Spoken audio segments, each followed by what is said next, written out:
یعنی ان لوگوں کا اللہ تعالیٰ نے حسب ذیل آیت میں ذکر بھی فرمایا ہے۔ فَأَمَّا الَّذِينَ فِي قُلُوبِهِمْ زَيْغٌ فَيَتَّبِعُونَ مَا تَشَابَهَ مِنْهُ ابْتِغَاءَ الْفِتْنَةِ وَابْتِغَاءَ تَأْوِيلِهِ۔ یہ آل عمران کی سورہ 7 ہے، اور اللہ تعالیٰ نے جن لوگوں کے دلوں میں کجی ہے وہ متشابہات کی اتباع کرتے ہیں، جس سے ان کا مقصد فتنہ برپا کرنا اور اس کے تعویل و تلاش کرنا ہوتا ہے۔ لیکن والحمدللہ کسی بھی بدعتی کے لیے قرآن مجید میں کوئی دلیل نہیں ہے، کیونکہ قرآن مجید تو آیا ہی اس لیے ہے کہ تاکہ حق کو باطل سے الگ کر دے، حق الگ ہو جائے اور باطل الگ ہو جائے، ہدایت و ضلالت میں فرق کر دے۔ ضلالت کیا چیز ہے اور ہدایت کیا چیز ہے، اس میں اللہ تعالیٰ فرماتا فرق کر دے، اور اس میں کوئی تناقض اور اختلافات نہیں ہے، کیونکہ یہ تو دانا اور خوبیوں والے اللہ کا اتارا ہوا کلام ہے۔ یہ ایسا کلام ہے جو بہت عمدہ کلام ہے، یہ اس میں کوئی گھٹی بڑی نہیں کی جا سکتی، اس کی کوئی بھی ایک آیت کا انکار نہیں کر سکتا، اور جو کرے گا بے شک وہ کافر ہے، اور اس میں شک کی گنجائش بھی نہیں ہے۔ مسئلہ ہے آمین۔ جو سورہ فاتحہ پڑھنے کے لیے مستحب یہ ہے کہ اس کے بعد آمین کہے۔ آمین یاسین کے وزیر یعنی کہ وزن پر ہے، اسے مد کے بغیر آمین بھی پڑھا جا سکتا ہے، اور اس کے معنی یہ ہے کہ اللہ اس دعا کو قبول فرما۔ آمین کہنے کے مستحب ہونے کی دلیل یہ حدیث ہے، جسے امام احمد، ابو داود اور ترمذی نے بھی وائل بن حجر رضی اللہ تعالیٰ صلی اللہ علیہ وسلم یعنی کہ رضی اللہ تعالیٰ سے روایت کیا ہے کہ میں نے سنا ہے کہ نبی صلی اللہ علیہ وسلم نے پڑھا غیر المغضوب علیہم ولا الضالین، تو کہا آمین، اور آمین کہتے ہوئے اپنی آواز کو وزار فرمایا۔ اور ابو داود کی روایت میں ہے کہ یہ الفاظ یہ ہے کہ آپ نے آمین کہتے ہوئے اپنی آواز کو بلند فرمایا۔ امام ترمذی کہتے ہیں کہ یہ حدیث جو ہے حسن ہے، یعنی کہ بالکل صحیح ہے، حسن ہے، اور اسی طرح حضرت علی رضی اللہ تعالیٰ اور ابو ہریرہ رضی اللہ تعالیٰ عنہ اور کئی دیگر صحابہ نے بھی یہی بات فرمائی ہے، اور اس پر بھی مروی ہے۔ حضرت ابو ہریرہ رضی اللہ تعالیٰ عنہ سے روایت ہے کہ رسول اللہ صلی اللہ علیہ وسلم جب غیر المغضوب علیہم ولا الضالین کی تلاوت کرتے تو کہتے کہ آمین، حتیٰ کہ آپ کے ساتھ ملنے والی پہلی صف والے اسے سن لیتے، اور اسے امام داود اور ترمذی، امام داود نے بھی، امام ترمذی نے بھی، اور ابن ماجہ نے بھی اسے روایت کیا ہے۔ اور ابن ماجہ کی روایت میں یہ الفاظ بھی ہیں کہ اسے مسجد کو گونج اٹھتی تھی، یعنی کہ امام ماجہ کی روایت بھی ایک الفاظ میں بیان کی گئی ہے کہ جب وہ آمین کہتے تھے پوری مسجد بھی گونج اٹھا کرتی تھی۔ اور زیادہ تر روایت یہ بھی ثابت ہوئی ہے کہ جو پچھلی سب والے جو آپ کے پیچھے اللہ کے رسول صلی اللہ علیہ وسلم جو آمین کہتے تھے نماز پڑھاتے ہوئے، اور پچھلی سب والے جو تھے وہ اسے سن لیا کرتے تھے۔ یہ ایک روایت یہ ہے، اور ایک روایت یہ ہے کہ امام ترمذی یہ کہتے ہیں کہ جب آمین کہتے تھے غیر المغضوب علیہم ولا الضالین کے بعد جو آمین کہتے تھے تو پوری مسجد بھی گونج جایا کرتی تھی۔ یہ دو حدیثیں ثابت ہیں۔ اسی مفہوم پر حدیث بیان کی گئی ہے، اور اس کی سند کو حسن قرار دیا گیا، یعنی کہ صحیح قرار دیا گیا۔ حسن جو ہے یہ صحیح قرار دی گئی ہے۔ حضرت بلال رضی اللہ تعالیٰ سے روایت ہے کہ انہوں نے عرض کیا اللہ کے رسول صلی اللہ علیہ وسلم آپ آمین کہنے میں مجھ سے سبقت نہ فرمائیں۔ ابو نشرہ نے حسن بصرہ اور جعفر صادق رضی اللہ تعالیٰ سے بھی نقل کیا ہے کہ انہوں نے آمین کو میم کی تشدید کے ساتھ پڑھا، اور جیسے کہ ولد الامین البیت الحرام، یعنی کہ یہ سورہ مائدہ کی آیت ہے، ولا آمین البیت الحرام میں مقیم متشدد دینے والا، متشدد دیتے ہیں۔ اور ہمارے اصحاب اور دیگرے کی علماء کی کیا کہا ہے کہ جو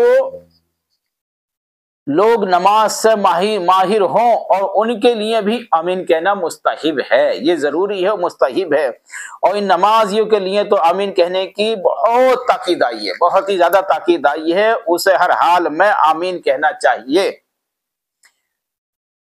خواہ وہ اکیلا ہو یا امام یا مقتدی کے، کیونکہ صحیح بخاری مسلم ہے، حضرت ابو ہریرہ رضی اللہ عنہ سے روایت ہے کہ رسول اللہ صلی اللہ علیہ وسلم نے فرمایا ہے کہ کیا فرمایا، جب ایمان آمین کہے تو تم بھی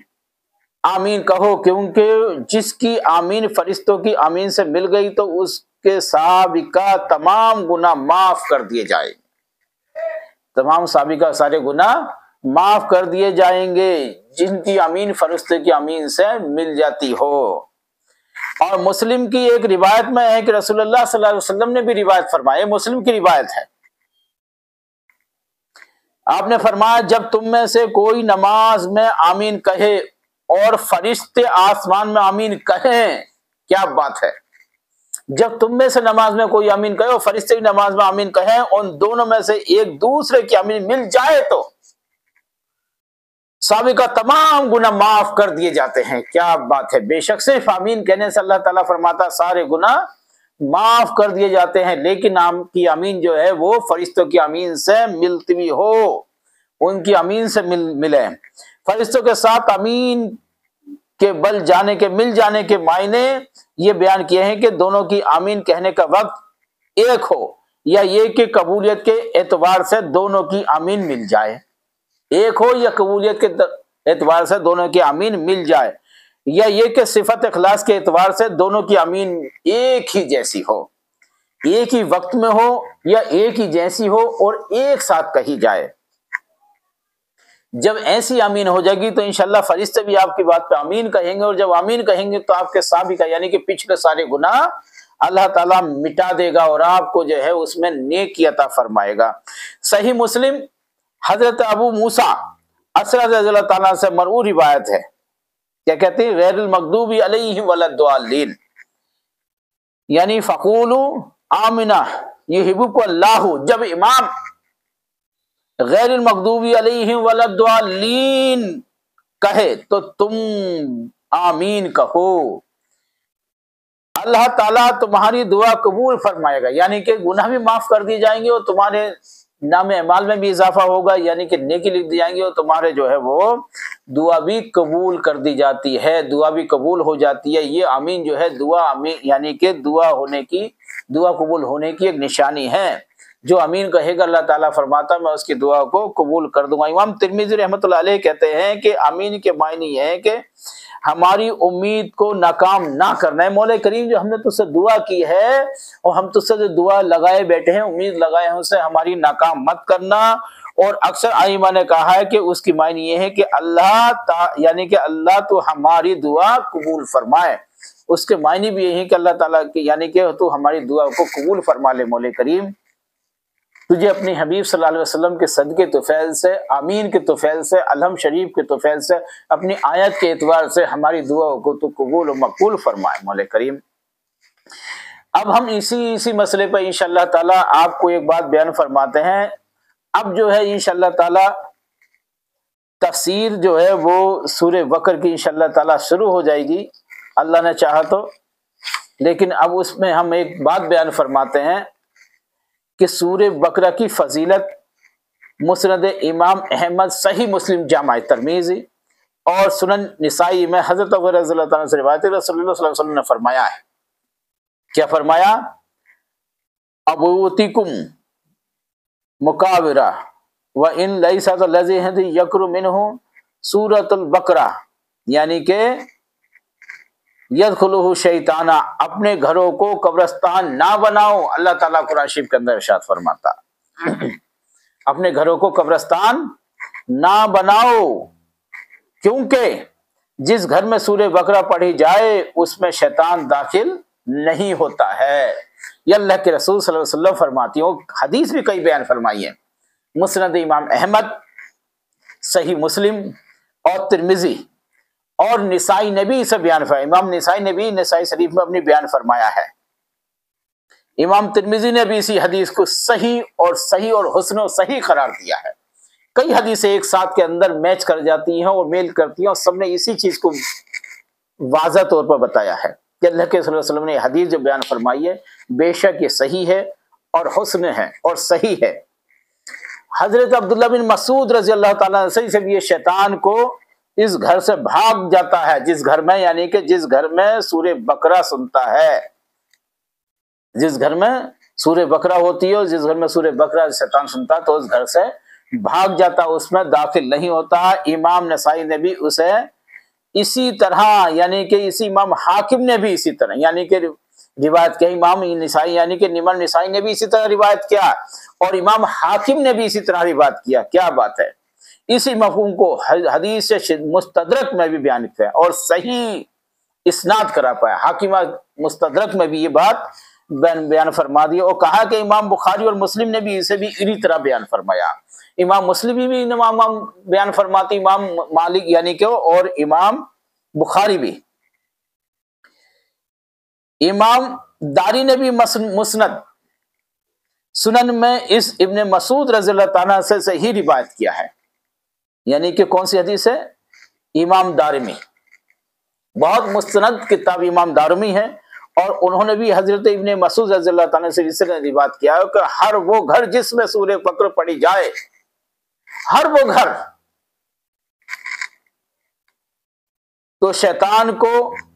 کوزہ مارتا ہوا اس سے بھاگ جاتا ہے، شیطان رکتا ہی نہیں ہے اور وہ شیطان جو ہے بھاگ جاتا ہے۔ امام دارمی ہی نے ہی اسی بطریق شدید معنی بیان فرمایا اور روایت کی ہے کہ حضرت عبداللہ بن مسعود رضی اللہ تعالیٰ نے فرمایا ہے کہ جس گھر میں اس رات کو سورہ بقرہ کی 10 آیات پڑھیں اور اس رات اس گھر میں شیطان داخل نہیں ہوگا۔ ان آیات سے مراد 4 ابتدائی آیات اور آیت الکرسی اس کے آیت الکرسی یعنی کہ آیات پڑھیں اور آیت الکرسی اور اس کے بعد والی آیتیں، اور 3 اس سورت کی آخری آیت ہیں۔ ایک روایت میں یہ ہے کہ اس دن تک کے اور اس کے اہل عیال کے قریب نہ شیطان آئے گا اور نہ کوئی ایسی چیز جو اسے ناپسند ہو، ایسی کوئی چیز بھی نہیں آئے گی، شیطان کوئی ایسی چیز بھی نہیں آئے گی جو اس کے ناپسند ہو۔ اگر کسی مجنون پر پڑی جائے تو اسے افاقہ ہو جاتا ہے، یعنی کہ اسے سکون مل جاتا ہے۔ حضرت سہیل بن سعید رضی اللہ تعالیٰ سے بھی روایت ہے کہ رسول اللہ صلی اللہ علیہ وسلم نے فرمایا ہے، کیا فرمایا رسول اللہ صلی اللہ علیہ وسلم نے؟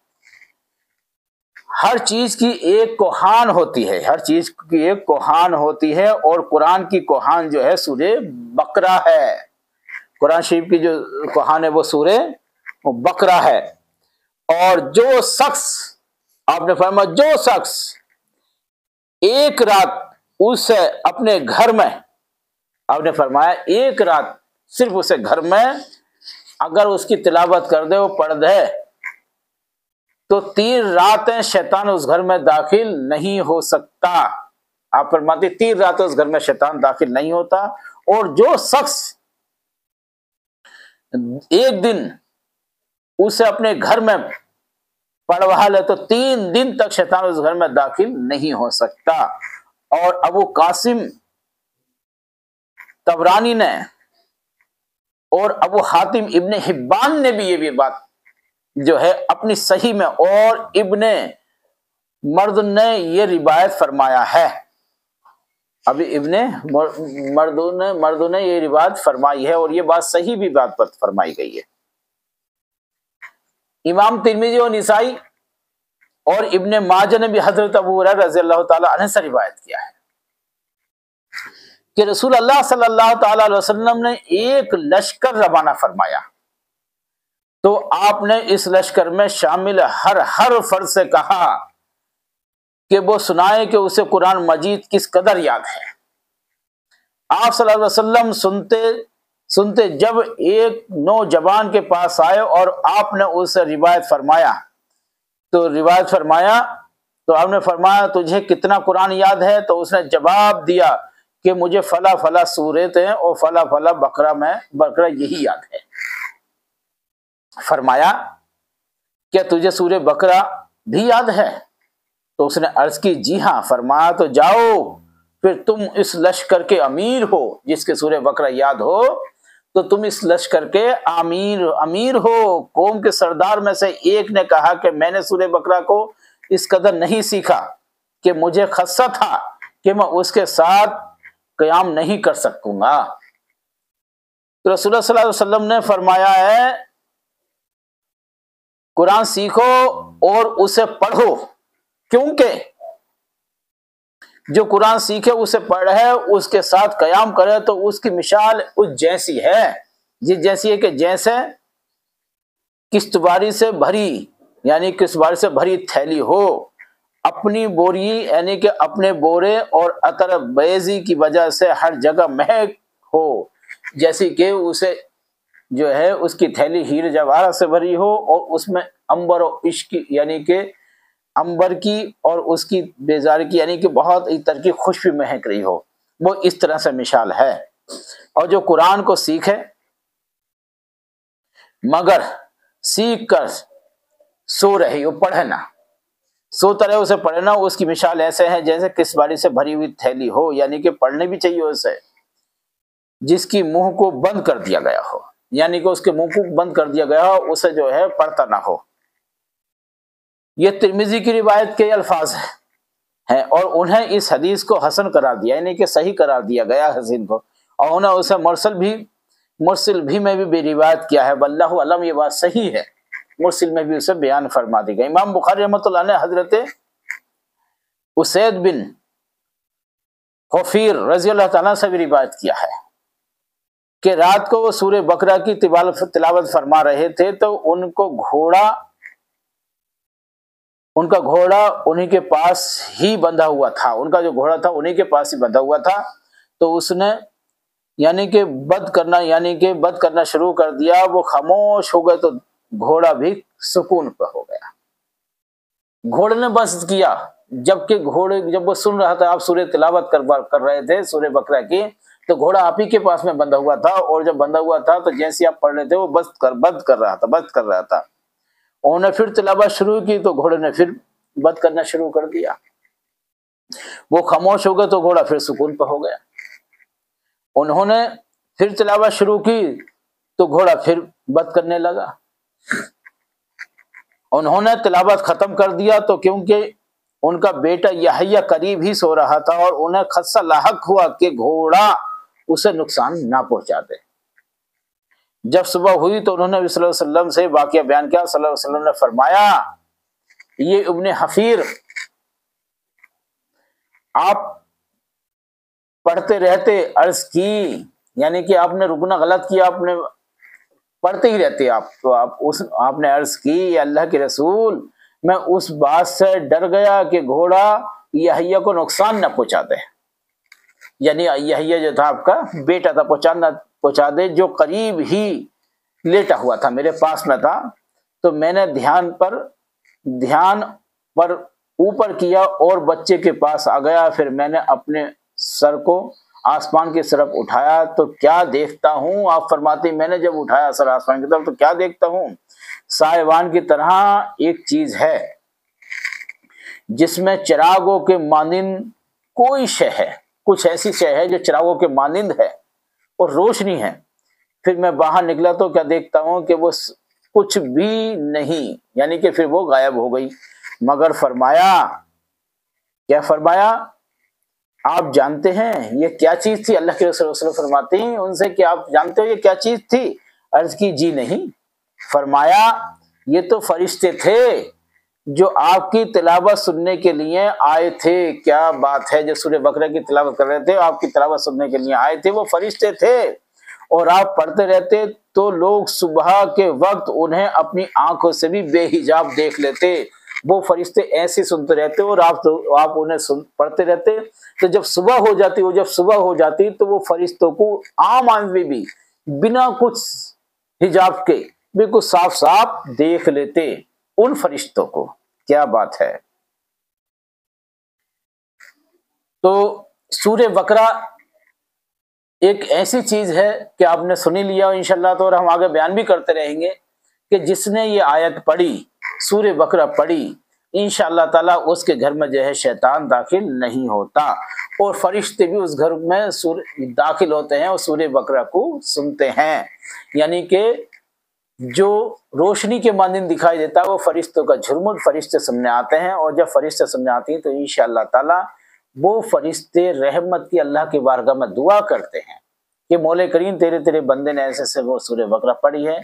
تو اس کے گھر پر اپنی رحمتوں کی بارش عطا فرما دے مولا کریم، اور اس گھر کے شیطانوں سے دور فرما دے، تو وہ